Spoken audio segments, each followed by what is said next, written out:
отваряме фенарт заедно. Знам, че децата от училището в Дъбница, Христо Ботев, ще гледат това видео. Обичам ви и съм ви безкрайно благодарна за прекрасните подаръци. Започваме с плакат, който е голям почти колкото мен. Аз съм висока почти колкото него.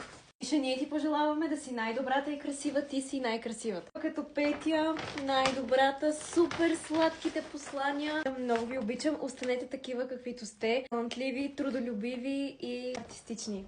Получих страшно много картички, рисунки, писма. Вижте колко са сладки. И аз ви обичам. Получих и торба с подаръци. Някои от тях вече си ги отворих. От тефтерчета, гривнички, уникална шнола и този прекрасен пръстен. Шнолка, която си слагам още сега. На новата ми руса коса стои супер. Най-милия жест. Дечицата от училището бяха събрали пари да ми купят подарък. Най-милото нещо на света. Ето го. Понеже знае, че много обичам парфюми. Като за моя изненада парфюмът не беше само един. Тя е във формата на токче.